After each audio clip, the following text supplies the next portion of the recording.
नमस्कार, news India देख रहे हैं आप। मैं हूं आपके साथ पूजा अग्रवाल। राजधानी एक्सप्रेस के इस खास बुलेटिन में आप सभी का स्वागत। शुरुआत उत्तराखंड की खबरों के साथ करेंगे। खबर देहरादून से है, जहां पर देहरादून अल्मोड़ा हेली सेवा की शुरुआत की गई है। सीएम धामी ने किया हेलीकॉप्टर सेवा का शुभ आरंभ। और आपको बताते चलें कि यहां पर सहस्त्र धारा हेलीपैड पर पैसेंजर टर्मिनल का लोकार्पण किया गया है। अजय टम्टा पहले यात्री बनकर पहुंचे हैं अल्मोड़ा। पर्यटन व्यवसाय को बढ़ावा मिलेगा। इसके जरिए अल्मोड़ा देहरादून हेली सेवा का शुभ आरंभ हो गया है। देहरादून के सहस्त्रधारा हेलीपैड से केंद्रीय सड़क एवं परिवहन राज्य मंत्री अजय टम्टा पहले यात्री बनकर अल्मोड़ा पहुंचे। हेली सेवा से अल्मोड़ा पहुंचे केंद्रीय राज्य मंत्री अजय टम्टा ने कहा कि अल्मोड़ा में हेली सेवा की शुरुआत होने से पर्यटन व्यवसाय को बढ़ावा मिलेगा, जबकि गंभीर मरीजों को देहरादून पहुंचने में आसानी होगी। वहीं अल्मोड़ा विधायक मनोज तिवारी ने हेली सेवा शुरू करने के लिए धामी सरकार को धन्यवाद देते हुए अल्मोड़ा के लिए वरदान बताया।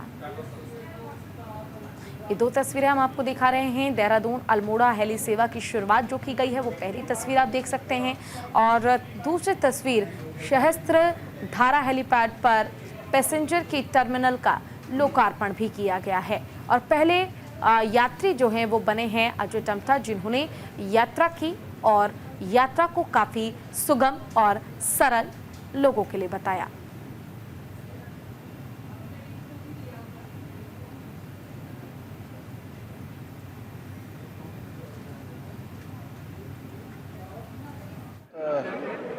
बड़ा काम है और निश्चित रूप से अल्मोड़ा से देहरादून की ये सेवा हेली सेवा प्रारंभ होने से दैवीय आपदा की स्थिति के समय में अन्य जो स्वास्थ्य कारणों से और पर्यटन की दृष्टि से भी ये बहुत महत्वपूर्ण है। और विशेषकर लोगों की सुविधा की दृष्टि से यहाँ बाई रोड जाने में कई घंटों का सफ़र लगता है, 10 घंटों से भी ज़्यादा का। तो ये अब सफ़र मात्र 1 घंटे में, सवा घंटे में पूरा हो जाएगा। और इसके लिए मैं आदरणीय प्रधानमंत्री जी का धन्यवाद करता हूँ कि उनका हमारे राज्य से विशेष लगाव है और उसके कारण से हमको जो है हेली सेवाओं के क्षेत्र में और हमारे जो एयरपोर्ट हैं, चाहे वो देहरादून का हमारा एयरपोर्ट वो अंतर्राष्ट्रीय स्तर का बनने की दिशा में लगातार आगे बढ़ रहा है। और पूरे देश भर के लिए जो प्रमुख शहर हैं, उन प्रमुख शहरों के लिए सेवा मिल रही है। पंतनगर के एयरपोर्ट को भी हम अंतर्राष्ट्रीय स्तर का बनाने के लिए लगातार प्रयास कर रहे हैं। 850 एकड़ के लगभग ज़मीन अभी नागरिक उड्डयन मंत्रालय भारत सरकार को हमने हस्तांतरित कर दी है। चिन्यालीसौड़ का जो हमारा हवाई अड्डा है, हवाई पट्टी है, उस हवाई पट्टी को ठीक प्रकार से संचालित हो। और आरसीएस जो स्कीम है, विशेष रीजनल जो संपर्क योजना है, उस संपर्क योजना में हमने अनुरोध किया है कि उसको सम्मिलित किया जाए। गोचर की हमारी सेवा चली रही है। देखिए, मुख्यमंत्री पुष्कर सिंह धामी को आपने सुना, जिन्होंने साफ तौर पर कहा कि प्रदेश में 18 हेलीपैड से हवाई सेवा की शुरुआत होगी। 18 में से 10 हेलीपैड से हवाई सेवा शुरू हुई है। हेली सेवा राज्य में आवागमन को सुगम बनाएगा और स्वास्थ्य की दृष्टि से भी लाइफलाइन का काम करेगा।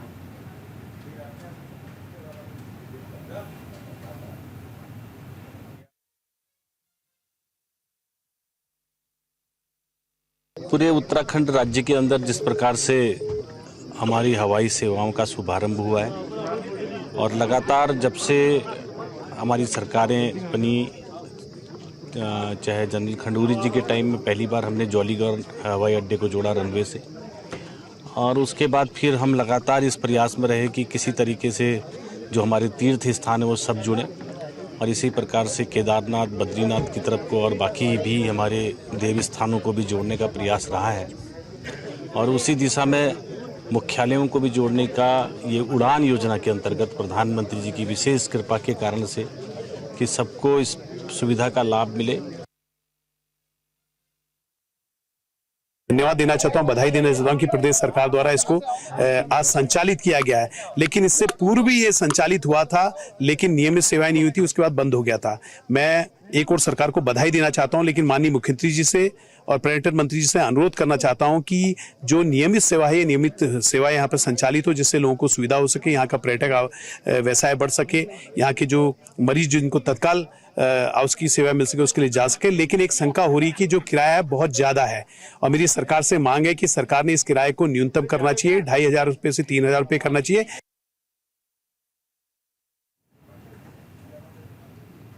तो देखिए, सीएम धामी ने साफ तौर पर कहा कि इसके जरिए यात्रियों को सुविधा मिलेगी।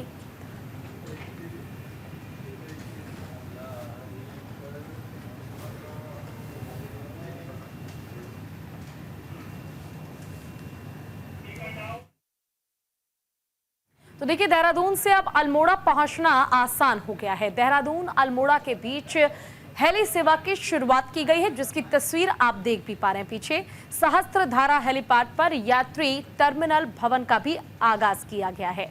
देश भर के तमाम शहरों को हेली सेवा के माध्यम से जोड़ने का काम जो है वो किया जा रहा है। देहरादून की जॉली ग्रांट एयरपोर्ट से अल्मोड़ा के लिए हेलीकॉप्टर सेवा शुरू की गई है।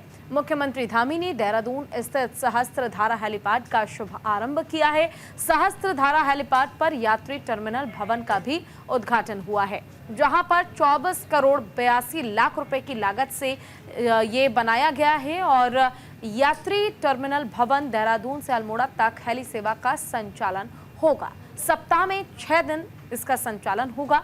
हेली सेवा के लिए प्रति व्यक्ति किराया जो है वो 4,989 रुपए निर्धारित किया गया है।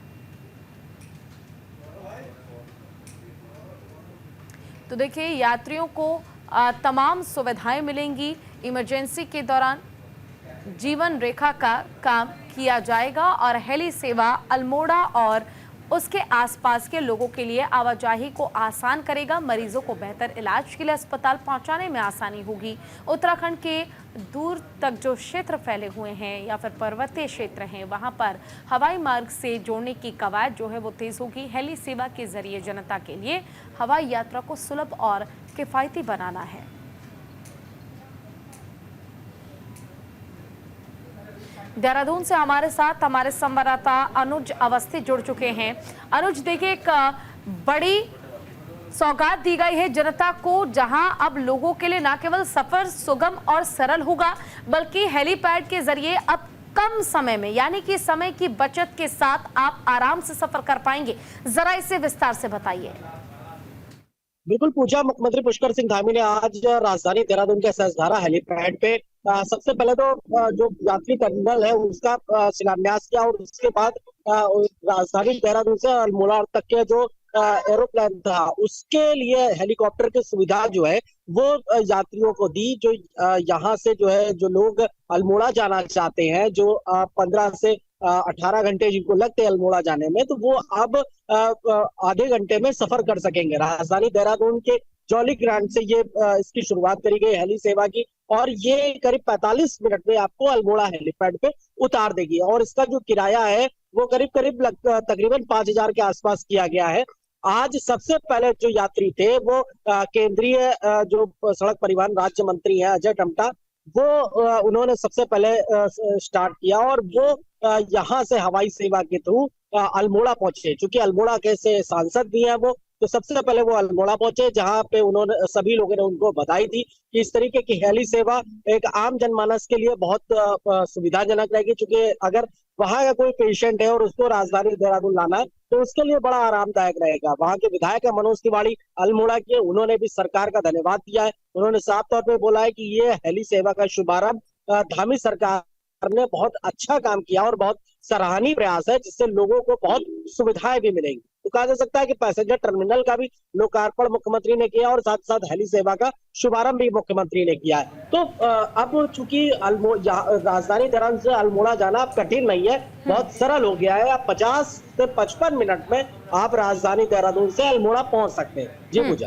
बिल्कुल, देखिए, कहीं ना कहीं अब लोगों के लिए यात्रा को सुगम तो बनाया ही गया है, लेकिन इसके साथ ही ये भी जरूरी हो जाता है आपसे जानना अनुज कि देखिए, चौमुखी विकास के लिए राज्य के तमाम प्रयास जो है मुख्यमंत्री की ओर से किए जा रहे हैं। वादे जो किए गए उन वादों को भी पूरा किया जा रहा है। तो क्या ये समझा जाए कि आज जब इसका शुभारंभ हो चुका है तो इसके जरिए अब लोगों को आगे भी और बेहतर सुविधा मिल सकती है? तमाम ऐसे प्लान्स और हैं सरकार के जिन्हें धरातल पर उतारा जा सकता है।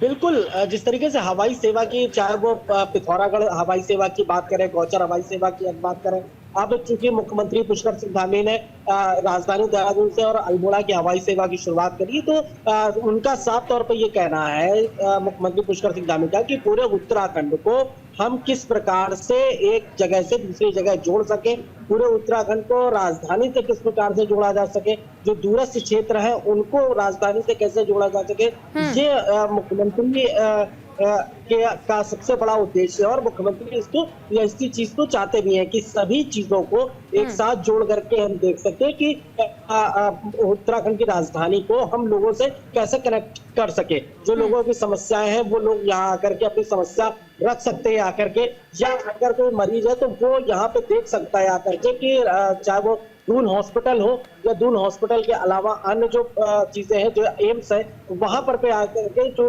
लोगों को सुविधाएं मिले, उन सुविधाओं का और साथ साथ से पर्यटन को भी बढ़ावा मिलेगा। जी बिल्कुल, देखिए, और कहीं ना कहीं स्वास्थ्य के क्षेत्र में बढ़ावा मिल सके, पर्यटन को बढ़ावा मिल सके, इससे रोजगार के अवसर भी जरूर बढ़ेंगे, लाजमी सी बात है। लेकिन ऐसे में अनुज ये भी जानना चाहूंगी, देखिए कई ऐसे इलाके हैं और आपने भी देखा था कि चुनाव के दौरान कई ऐसी जगह थे जहां पर इस चीज का विरोध किया गया कि सड़क नहीं तो वोट नहीं।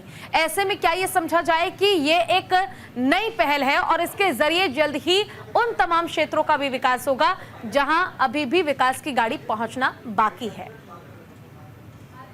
बिल्कुल पूजा, जिस तरीके से पिछले चुनाव में, लोकसभा चुनाव में सड़क नहीं तो वोट नहीं थी, इस तरीके की चीजें कई जगह देखने को मिली, लेकिन जो हेली सेवा है वो लगातार जारी है। चाहे वो बद्री केदार हेली सेवा हो, चाहे वो गौचर की हेली सेवा हो, राजधानी से कनेक्टेड हो, चाहे वो पिथौरागढ़ की हेली सेवा हो, चाहे वो हल्द्वानी की हेली सेवा हो, और अब राजधानी से अल्मोड़ा की हेली सेवा हो। ये धाकड़ धामी का एक मास्टर स्ट्रोक है, इसको मास्टर स्ट्रोक के तौर पे देखा जा रहा है। और लगभग दूरस्थ गांव तक जहां थोड़ा सा विकास अभी कम बचा हुआ है, वहां भी विकास की चीजें हो, साथ ही साथ लोगों को सुविधाएं मिले, टूरिज्म को बढ़ावा मिले, इन तमाम चीजों को ध्यान में रख करके शैली सेवा की शुरुआत की गई। जी चलिए, आपका बहुत बहुत शुक्रिया इस तमाम जानकारी के लिए अनुज। चलिए रुक करते हैं खबरों का। चक्राता में चरमरा रही शिक्षा व्यवस्था, खंडहर में तब्दील हुई इंटर कॉलेज की बिल्डिंग। जी हाँ, 14 साल से छात्रावास में नहीं हुई है वार्डन की नियुक्ति।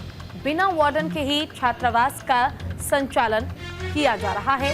प्रदेश के पहाड़ी इलाकों में शिक्षा व्यवस्था बुरी तरह से चरमरा गई है। शानदार बिल्डिंग बनाने में जमकर पैसा खर्च किया जा रहा है, लेकिन इन बिल्डिंग्स को संचालित करने में शिक्षा विभाग फेल होता नजर आ रहा है। तस्वीरें चक्राता के क्वारसी गांव की है, जहां पर दूर दूर तक आपको इससे बेहतर आदर्श राजकीय इंटर कॉलेज देखने को नहीं मिलेगा। यही वजह है कि इस इंटर कॉलेज में दूर दूर से छात्र पढ़ने आते हैं। बता दें कि दूर से आने वाली छात्राओं के लिए साल 2010 में अनुसूचित जाति उप योजना के तहत यहां शानदार छात्रावास, शौचालय और सभा कक्ष बनाने के लिए लाखों रुपए खर्च कर दिए गए थे। इस बात को 14 साल बीत चुके हैं। लाखों की लागत से बनी ये शानदार बिल्डिंग आज खंडर में तब्दील हो चुकी है, लेकिन पहाड़ की बेटियों के लिए विभाग एक वार्डन तक नियुक्त नहीं कर पाया है। 14 साल में एक वार्डन को नियुक्त न कर पाने से पहाड़ की बेटियों के लिए बना ये छात्रावास संचालित ही नहीं हो पा रहा है। छात्रावास के संचालित होने के लिए चूंकि लड़कियों के छात्रावास की वहाँ पर कल्पना की गई थी, तो उसके लिए वार्डन होने की आवश्यकता होती है, वार्डन होना जरूरी होता है। तो चूंकि वहाँ पर वार्डन की व्यवस्था नहीं हो पाई, इसलिए जो है छात्रावास संचालित करना संभव नहीं। तो वहीं हरिद्वार में त्रिभाषा भाषण प्रतियोगिता का आयोजन, कागड़ी विधान विश्वविद्यालय में भाषण प्रतियोगिता आयोजित किया गया। स्वामी दयानंद सरस्वती की 200वीं जयंती पर कार्यक्रम का आयोजन किया गया है। शिक्षा मंत्री धन सिंह रावत रहे मुख्य अतिथि। तो देखिए, आर्य समाज के संस्थापक स्वामी दयानंद सरस्वती की 200वीं जयंती के अवसर पर हरिद्वार के गुरुकुल कांगड़ी विश्वविद्यालय में त्रिभाषा भाषण प्रतियोगिता का आयोजन किया गया। इस विशेष मौके पर प्रदेश के शिक्षा मंत्री धन सिंह रावत भी मुख्य अतिथि के तौर पर मौजूद रहे। प्रतियोगिता में हरिद्वार जिले की विभिन्न स्कूलों के छात्र छात्राओं ने हिंदी, अंग्रेजी और संस्कृत भाषाओं में अपने भाषण प्रस्तुत किए। वहीं शिक्षा मंत्री ने छात्रों को संबोधित करते हुए कहा कि भाषा के ज्ञान से छात्रों का सर्वांगीण विकास संभव है और ऐसे आयोजनों से छात्रों को अपनी अभिव्यक्ति की कला में निखार लाने का अवसर मिलता है। में बहुत सारे कार्यक्रम आयोजित हो रहे हैं और ये जो इस बार बच्चों को त्रिभाषीय संभाषण प्रतियोगिता है, इसमें बच्चा संस्कृत में बोल सकता है, हिंदी में भी कार्यक्रम है और अंग्रेजी में भी। ये जो भारत सरकार ने NEP 2020 लागू की है, ये राष्ट्रीय शिक्षा नीति में भी अनिवार्य है कि बच्चे को जो है सर्वांगीण विकास के लिए वो त्रिभाषीय फॉर्मूले को भी लागू कर सकता है। मैं गुरुकुल कांगड़ी परिवार को अपनी ओर से बहुत बहुत बधाई दे रहा हूँ कि आप बच्चों के सर्वांगीण विकास के लिए और भारतीय ज्ञान पद्धति में जो है बहुत अच्छा काम कर रहे हैं। रुड़की पुलिस को बड़ी सफलता हाथ लगी है। ज्वेलरी चोर प्रकरण में पुलिस ने किया है खुलासा। आरोपी बाप बेटे पर चोरी के कई मुकदमे दर्ज हैं। आरोपियों से लाखों की ज्वेलरी और गाड़ी बरामद की गई है। जी हां, रुड़की में SSP के नेतृत्व में रुड़की पुलिस को बड़ी सफलता हाथ लगी है। बता दें कि ज्वेलरी चोरी प्रकरण में आरोपी बाप बेटे की जोड़ी पर पुलिस ने बड़ा खुलासा कर दिया है। इन आरोपियों पर हरिद्वार, देहरादून सहित उत्तर प्रदेश में कई चोरी की घटनाओं को लेकर मुकदमे दर्ज हैं। ये बाप बेटे चोरी का सामान बेचकर अब तक गाड़ी, बंगला और महंगा मोबाइल खरीद चुके हैं। पुलिस ने बताया कि दोनों आरोपी दिन भर बाइक में घूमकर रेकी करते थे और रात होते ही चोरी की घटना को अंजाम देते थे। मामले में पुलिस ने कार्रवाई करते हुए लाखों की ज्वेलरी और कार बरामद की है।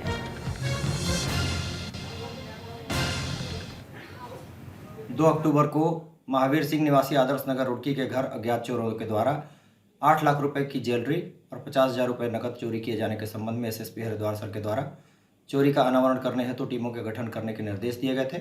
उक्त निर्देशों के अनुपालन के क्रम में रुड़की पुलिस के द्वारा कई टीमों का गठन करते हुए डिजिटल फुटप्रिंट और मैनुअल पुलिसिंग का सहारा लेकर 2 अभियुक्तों को गिरफ्तार किया गया है। तो अभियुक्तों से पूछताछ के क्रम में यह प्रकाश में आया है कि यासीन के द्वारा अब तक 2 दर्जन से अधिक चोरी की घटनाओं को अंजाम दिया गया है।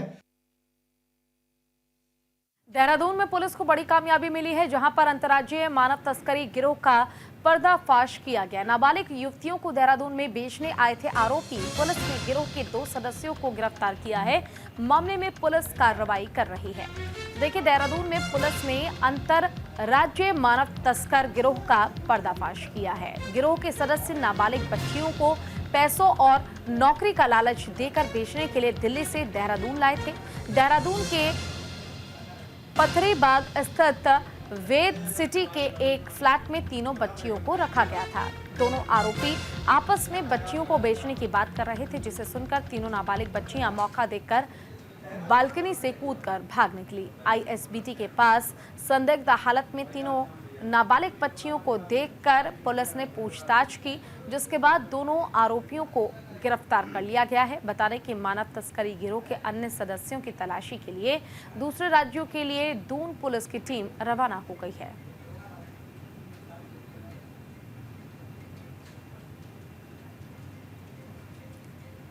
खबर लक्सर से है, जहां पर लक्सर और आसपास के इलाके में मां के नवरात्रों की धूम मची हुई है। पूरा क्षेत्र भक्तिमय हो चुका है। हर तरफ मां के जयकारे गूंज रहे हैं और मां के मंदिर में मां की पूजा अर्चना की जा रही है।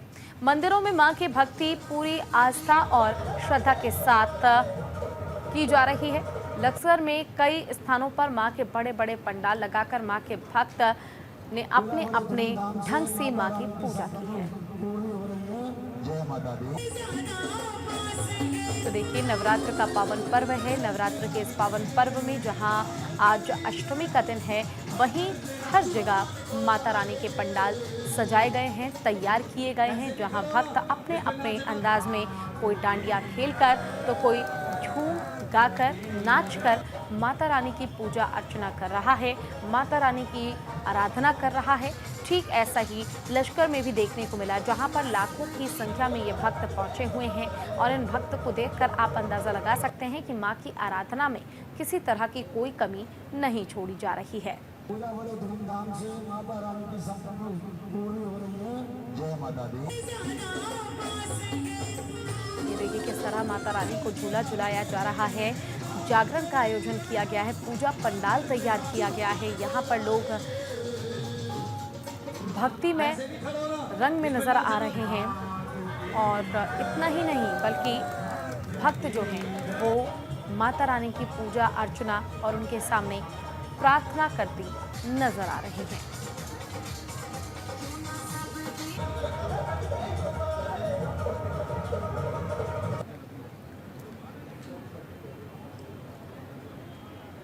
पूजा बड़े धूमधाम से माता रानी की संपूर्ण पूरी हो रही है। जय माता दी।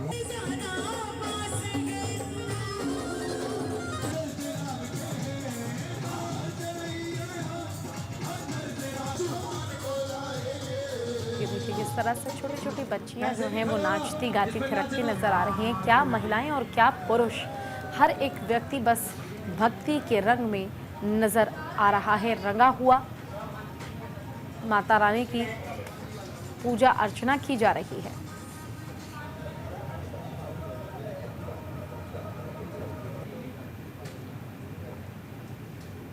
हेमकुंड साहिब और लक्ष्मण मंदिर के कपाट आज से शीतकाल के लिए बंद हो गए हैं। बर्फबारी के बीच 12 बजे अंतिम अरदास पढ़ी गई और इसके बाद दरबार साहिब से पंच प्यारों की अगुवाई में गुरु ग्रंथ साहिब को सचखंड में सुविध किया गया। गुरुद्वारा प्रबंधक सेवा सिंह ने बताया है कि सुखमणि साहिब पाठ और सबद कीर्तन के बाद साल की अंतिम अरदास और गुरु ग्रंथ साहिब का हुक्मनामा पढ़ने के बाद पंच प्यारों और सेना के इंजीनियर कोर की बैंड की अगुवाई में गुरु ग्रंथ साहिब को सचखंड लाया गया।